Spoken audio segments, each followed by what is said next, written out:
गृह मंत्री नरोत्तम मिश्रा का कांग्रेस नेता दिग्विजय सिंह पर पलटवार। मध्य प्रदेश के गृह मंत्री नरोत्तम मिश्रा ने कांग्रेस के वरिष्ठ नेता दिग्विजय सिंह पर पलटवार करते हुए कहा कि बाबर के हिमायती रहे लोग आज सावरकर की बात कर रहे हैं। यह वही लोग हैं जो हमेशा हिंदुओं और हिंदुत्व का अपमान करते रहे हैं और आज हिंदुत्व का ज्ञान दे रहे हैं। यह वही दिग्विजय सिंह जी हैं जो हिंदू आतंकवाद के समर्थक हैं। यह वही दिग्विजय सिंह है जो भगवान राम पर सवाल उठाने वालों के साथ खड़े रहते हैं। यह वही दिग्विजय सिंह है जो हिंदू व हिंदुत्व के नाम पर हिंदुओं को बांटने का काम करते हैं। यह वही दिग्विजय सिंह है जिनके राज में साधु संतों को गोली मार दी जाती है। ऐसे हिंदू विरोधी दिग्विजय आज सनातन हिंदुत्व व सावरकर हिंदुत्व का ज्ञान दे रहे हैं। गृह मंत्री मिश्रा ने शिवसेना बाल ठाकरे प्रमुख उद्धव ठाकरे द्वारा वीर सावरकर को भगवान बताए जाने पर कटाक्ष किया। उन्होंने कहा कि सत्ता जाते ही उद्धव जी को अब सावरकर जी याद आ गए हैं। जब तक कांग्रेस के साथ मिलकर सत्ता सुख भोग रहे थे तब भी राहुल गांधी व कांग्रेस ही वीर सावरकर जी का अपमान कर रहे थे, तब उन्होंने क्यों विरोध नहीं किया? उद्धव जी, यह जनता है, यह सब जानती है। इस तरह रंग बदलने से कुछ नहीं होने वाला।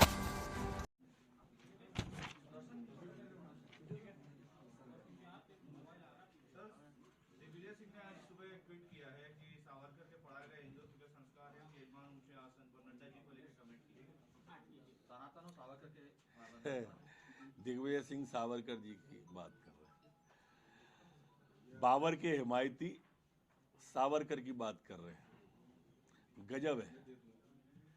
जिन्होंने भगवा आतंकवाद कहा, हिंदू आतंकवाद कहा, उनके समर्थक, उनके विचारक हमको अब संस्कृति समझा रहे हैं।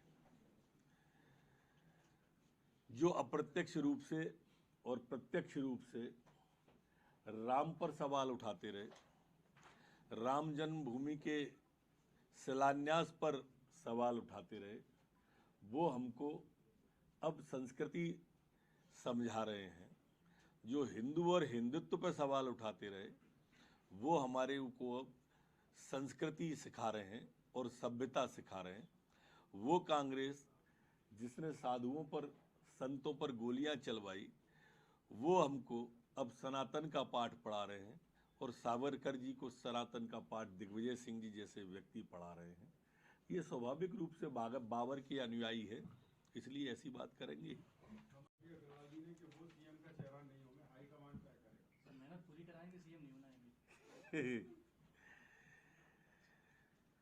देखिए, उन्होंने कभी नहीं कहा, दिल्ली ने भी और प्रभारी ने भी। ये स्वयंभू जनरल और अटॉर्नी की तरह से इनने अपने होर्डिंग लगवा दिए भावी सीएम के, और इनसे सीएम वाला मोह छूट नहीं रहा है। ऐसा नहीं है प्रदेश के प्रभारी कल बोले हैं, इसके पहले आदरणीय अरुण यादव जी कह चुके कि हाईकमान तय करेगा। उसके पहले वरिष्ठ नेता अजय सिंह जी, राहुल भैया तय बोल चुके कि हाईकमान तय करेगा। दिग्विजय सिंह और लक्ष्मण सिंह जी भी इस बात को कह चुके कि हाईकमान तय करेगा। लेकिन ये जो हैं कमलनाथ जी, वो मानने पर राजी नहीं है। उनको तो चाहिए कि सरकार बनेगी, इनकी है नहीं। सीएम इसलिए इन्हें बनना है ही नहीं है।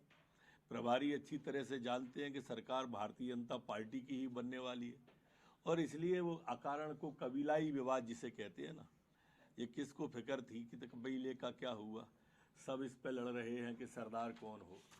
सर कांग्रेस देखिए, संसदीय परंपराओं का, संसदीय मान्यताओं का कांग्रेस ने कभी लिहाज नहीं किया। संवैधानिक संस्थाओं का, संवैधानिक पीठों का कांग्रेस ने कभी मान नहीं किया। सदैव अपमान करने की इन्होंने कोशिश की है। वही कल लोकसभा के अंदर उनका चरित्र दिखा। काले कपड़े पहन के आए थे तो संविधान को काला करने की कोशिश की, आसंदी की गरिमा को ठेस पहुंचाने की कोशिश की। ये अपने आप को न्यायपालिका से ऊपर मांगते हैं, संविधान से गांधी परिवार अपने आप को ऊपर मानता है। चाहते ये इस बात को है कि अलग से संविधान कोई गांधी परिवार के लिए बने। मोदी जी के रहते ये तो संभव नहीं है ना, उनकी नज़र में तो सभी समान है। कमलनाथ ने तमाम जिला प्रभारियों को कहा है कि उनके घर जाएं, उनको मनाएं और वापस लाएं। देखो, जैसे कमलनाथ जी केंद्र की कोई बात नहीं मानते ना, ऐसे ही कमलनाथ जी की जिले में कोई बात नहीं मानता। ये बाल कांग्रेस बनाने से लेके हाथ जोड़ो अभियान और इनकी जितनी यात्राएं थी वो सब फ्लॉप हो गई। अब कार्यकर्ताओं को मनाएंगे कहां से, अब बचे ही नहीं है, अब तो खेत खाली है। उद्धव ठाकरे के मामले में ये आ रहा है अपमान कर रही कांग्रेस, इसलिए वो कल डिनर पार्टी में भी नहीं।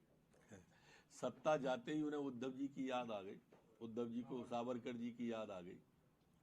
ये वही उद्धव ठाकरे हैं जब राहुल गांधी और कांग्रेस के समर्थन से सरकार में बैठे थे, तब भी राहुल गांधी और कांग्रेस सावरकर जी का अपमान करती थी। तब ये सत्ता की मलाई खाते रहे, सत्ता से चुपके रहे, और अब सत्ता जाते ही इनको सावरकर जी याद आ गए हैं। वैसे भी स्वाभाविक रूप से राहुल जी की तुलना वीर सावरकर से हो भी नहीं सकती है। सावरकर जी 14 साल जेल में रहे और ये प्रारंभ से ही वेल पे हैं।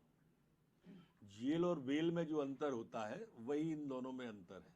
तो 2 अप्रैल को तमाम कह रहे कि आने वाले दिनों की रणनीति तैयार कर रहे हैं। मैंने कहा ना मित्र, ये बैठक ही बुला सकते हैं, और पिछले 3 साल में बैठक के अलावा आप बता दो क्या किया है कमलनाथ जी ने।